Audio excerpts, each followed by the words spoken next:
ఇవాళ దినము ఒకటి నేను మొన్న హ్యూమన్ రైట్స్ కమిషన్కి ఒక కంప్లైంట్ పెట్టిన.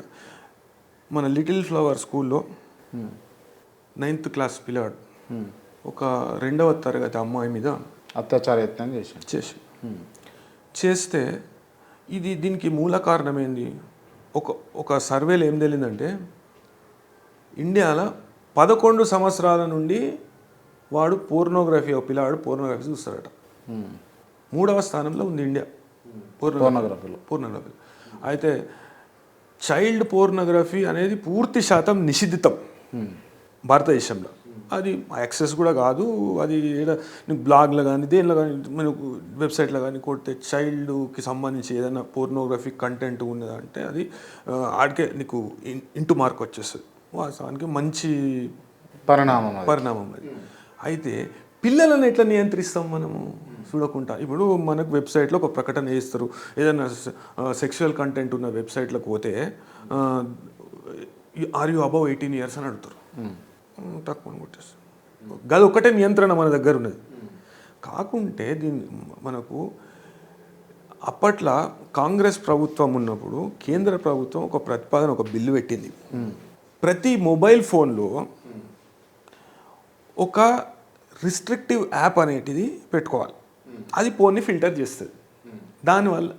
దాంతోన మనం ఏం చేస్తామంటే పిల్లలను నియంత్రించవచ్చు.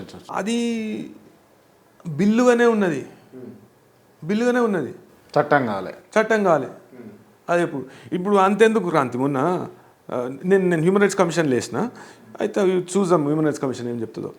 ఈ చట్టం అట్లీస్ట్ మన రాష్ట్రంలో తేవచ్చు కదా చట్టం. మనము ఫస్ట్ స్టేట్ కావచ్చు కదా. మన రాష్ట్రంలో చట్టం తెచ్చి ఏదైనా మొబైల్ ఫోన్లో కొనే ముందే ఆ సర్వీస్ ప్రొవైడర్కు కానీ లేకపోతే ఇన్బిల్ట్ యాప్ ఉండాలి. ఖతం అయిపోతుంది. వాళ్ళు కూడా డౌన్లోడ్ చేసుకునే అవసరం లేదు.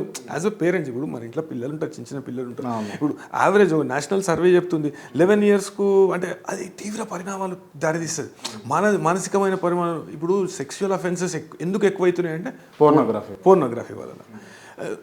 అయితే దీన్ని నియంత్రించే మార్గం ఒకటి ఏంది అంటే నేను నాకున్న డౌట్ ఏంటంటే, ఇప్పుడు ప్రతిదాన్ని నియంత్రించేటటువంటి అవకాశం ఉన్నా నియంత్రించకపోవడానికి ఇంకో శక్తి పనిచేస్తేనే కదా అది ఆగేది.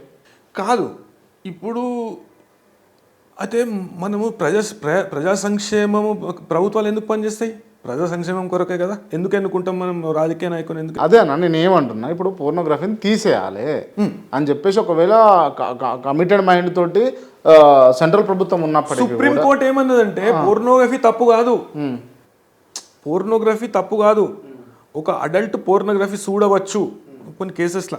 ఇంకొక కేసులో అయితే ఏమైంది, కేరళలో ఒకడు చైల్డ్ పోర్ని వీక్షిస్తుంటే కేసు పెట్టిండ్రు. Viewing child pornography is not an offence అన్నది కోర్టు. కాకుంటే చైల్డ్ పోర్నోగ్రఫీ అనేది పిల్లలను వాడడం దాంట్లో అది పూర్తి స్థాయిలో మనం నియంత్రించడం. పిల్లలను ఎట్లా నియంత్రించాలి? అది పిల్లలు చూడకుండా నియంత్రించాలి. అయితే తల్లిదండ్రులలో అవగాహన పెంచాలి. అదేవిధంగా ప్రభుత్వాలు కూడా ఒక చట్టం తీసుకురావాలి. చట్టం ఎవరి మీద తీసుకురావాలి? ఈ ఫోన్ కంపెనీల మీద లేకుంటే సర్వీస్ ప్రొవైడర్ల మీద. వాళ్ళు ఏంటి ఇన్బిల్ట్ యాప్ అనేది ఉండాలి. నువ్వు అన్నట్టు ఇన్బిల్ట్ యాప్ ఉన్నది అనుకో, అదే రిస్ట్రిక్ట్ చేస్తుంది. అంటే ఈ తీవ్రమైన పరిణామాలకు దారితీస్తుంది. పిల్లల మానసిక స్థితి మీద ఇది తీవ్రమైన ప్రభావం చూపుతుంది. వాడు పర్వర్టెడ్గా తయారయ్యి సెక్షువల్ అఫెన్సెస్ కానీ లేకుంటే పర్వర్టెడ్ సెక్షువల్ బిహేవియర్ కానీ దారితీస్తుంది. అది నేను అడుగుతా ఉన్నాను మిమ్మల్ని యాజ్ అన్ అడ్వకేట్గా చెప్పండి, పోర్నోగ్రఫీ కరెక్టే అంటారు అసలు? చట్ట ప్రకారం దాని మీద ఎటువంటి నియంత్రణ లేదు. బట్ ఏంది అంటే ఒక హ్యూమన్ బీయింగ్గా చెప్పండి, అంటే దానివల్ల మేజర్గా అంటే బెనిఫిట్స్ ఉంటాయా లేకపోతే లాసెస్ ఉంటాయా? మరి బెనిఫిట్సే లేనిది అవసరమా? పోర్నోగ్రఫీని కూడా నియంత్రించాలి. కాకుంటే అంతర్జాతీయంగా ఇప్పుడు సమాజంలో వస్తున్న మార్పుల కారణంగానే స్వేచ్ఛ అంటారు, ఇదంటారు, అదంటారు. అంటే మనము పెరిగిన వాతావరణం వేరే, ఇప్పుడు ప్రపంచం పోతున్న డైరెక్షన్ వేరే. అట్లాంటప్పుడు అంటే ఎన్నో నిబంధనలు అడ్డొస్తాయి. దాన్ని పూర్తి స్థాయిలో నియంత్రించలేం. అంటే పోర్నోగ్రఫీని మనం పూర్తి స్థాయిలో కట్టడి చేసే ప్రక్రియ లేదు. ఇంటర్నెట్ సర్వీసెస్ బంద్ చేయాల్సి వస్తుంది. సాంకేతికంగా ఇంటర్నెట్ సర్వీసెస్ బంద్ చేయాల్సి వస్తుంది.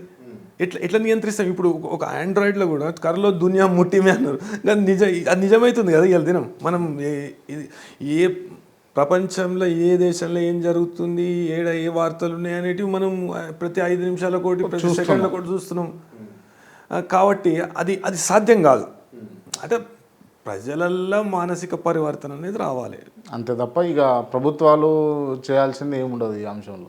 పిల్లలను నియంత్రించాలంటున్నాను నేను. ఈ యాప్స్ మాత్రం కంపల్సరీ తీసుకురావాలి. అవి ఏంటంటే లాకింగ్ డివైసెస్ లెక్క పనిచేస్తే అది ఏంటంటే ఫిల్టర్ చేసేస్తుంది ఆ కంటెంట్ అనేది పిల్లలు రానియదు.